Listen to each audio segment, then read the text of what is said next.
ऐसी मान्यता है और ज्योतिष शास्त्र में विश्वास रखने वाले भी मानते हैं कि धन की देवी लक्ष्मी और शनिदेव का एक साथ एक ही घर में वास करना नामुमकिन है।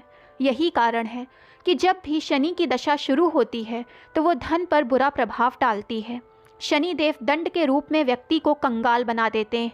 अगर आप इस पर विश्वास करते हैं तो आपको इस पर भी विश्वास करना चाहिए कि कर्म में इतनी शक्ति होती है कि वो इन सभी बातों को उलटकर शनि और लक्ष्मी दोनों को एक साथ एक ही घर में रुकने को विवश कर सकती है। इसलिए आज हम आपको एक कहानी सुनाने जा रहे हैं। एक बार एक दानी और महान राजा था। उसके राज्य में कोई भी दुखी नहीं था। राजा सभी का ख्याल रखता था और ईमानदारी और शांति से शासन करता था। एक दिन राजा के राज्य में एक बहुत बड़े मेले का आयोजन हुआ। मेले में दूर दूर से आए कई सारे छोटे बड़े व्यापारियों ने दुकान लगाई।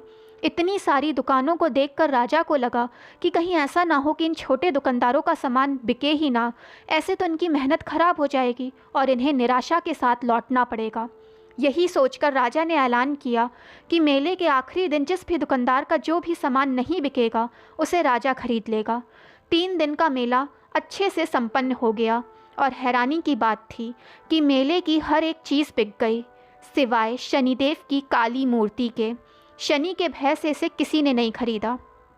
फिर क्या था, राजा ने अपने वादे के मुताबिक शनिदेव की मूर्ति खरीद ली और महल में लाकर रख दी। पंडितों और जानकारों ने राजा को मना किया कि वो ऐसा ना करें। जिस घर शनि होंगे उस घर लक्ष्मी नहीं वास करेंगी, मगर फिर भी राजा नहीं माने।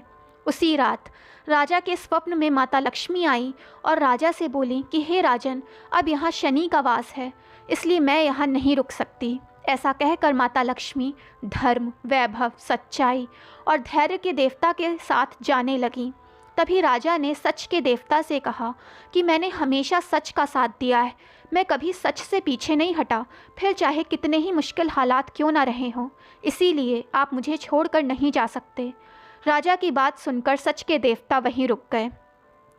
उधर माता लक्ष्मी, अन्य देवता सभी सच के देवता का इंतज़ार कर रहे थे, लेकिन जब वो नहीं आए तो धर्म, वैभव और धैर्य के देवता ने भी लक्ष्मी के साथ जाने से इनकार कर दिया। तीनों ने कहा कि वो बिना सच के देवता के यहाँ से नहीं जाएंगे। ये देखकर माँ लक्ष्मी को भी वहीं रुकना पड़ा और इस तरह सच्चाई से भरे राजा की जीत हुई। वाकई आपके कर्म बड़े से बड़े असंभव कार्य को भी संभव कर सकते हैं, आपका भाग्य बदल सकते हैं, ग्रह नक्षत्रों को भी पीछे छोड़ सकते हैं।